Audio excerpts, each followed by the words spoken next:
I've been researching narrative medicine and narrative therapy in my classes on narrative healthcare. I've been following that for a decade. The minute that I saw narrative medicine was gathering data on the connection between storytelling, writing, reflective writing, close reading, and healing medical students in their third year. And then I watched it catch like wildfire. I started moving through the medical community and publishing, articles got published about, first of all, how doing close readings and reflective writings could prevent the drop off the empathy cliff, as it's called in medical school, that third year when people stop feeling because they're so tired and there's so much pressure on them. But these exercises could help maintain their humanity through that. And then they started to spread to better diagnoses, better care, improved relationships between physician and patient. And now it's gone all the way up to the place where shamanism, spiritual healing, at the mystical level now is being held up. There's something about creativity. So it's been about a 10-year ride, but now it's getting more and more exciting because now medicine is saying story heals trauma. And the Columbia University model, that's Dr. Rita Sharon's creation. And another book came out the same year, 2007, 2008, by Dr. Louis Malmadrona, Narrative Medicine. Same title, Dr. Rita Sharon's and Dr. Malmadrona's books had the same title, very different artwork. Dr. Louis Malmadrona is Cherokee descent as well as Scots, and he looked into narrative therapy in Australia and saw connections with what he knew about traditional medicine in his indigenous culture. And so we have narrative therapy, and we have narrative competency, narrative theory in these two different spaces, but both being proven to be pathways to healing trauma.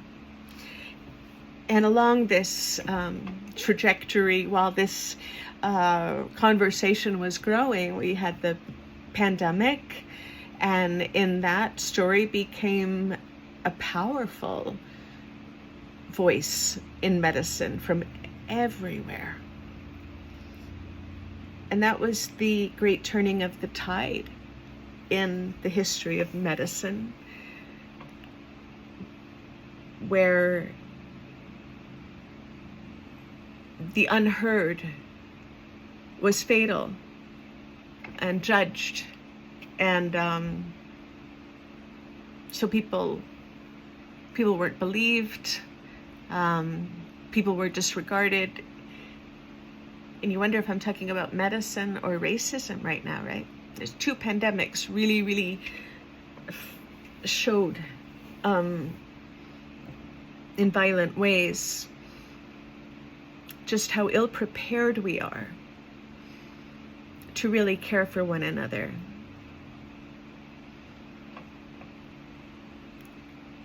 Having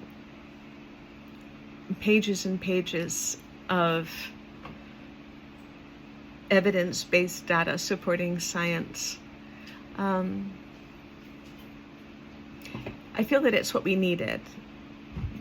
Artists have always known that art heals.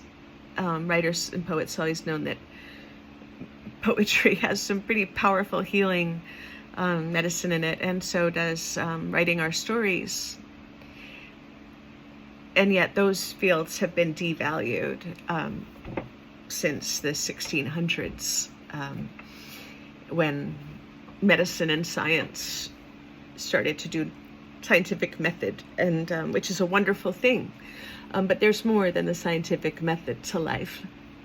In fact, when Sir Isaac Newton had been dead for 300 years, Cambridge University presented his trunks that held the papers that he couldn't publish because he wouldn't allow himself to publish anything he could not prove.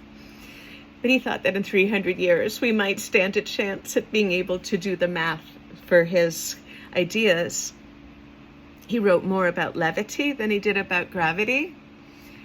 And he also wrote a lot about poetry and alchemy. And that's where a lot of this connects, because alchemy included the emotional life of the scientist, the alchemist. In Taoism and Buddhism, the alchemical process is found in not acting out on our difficult emotions, but sitting with them and letting them burn away inside of us, and it's burning away our ego. And narrative medicine and narrative therapy is very, very close to this. It takes something that it's really hard to tell and find safe passages for learning how to tell it. And that is a healing property, being able to tell. So the science side of things isn't far away at all anymore from the creative side of things. They're the same thing.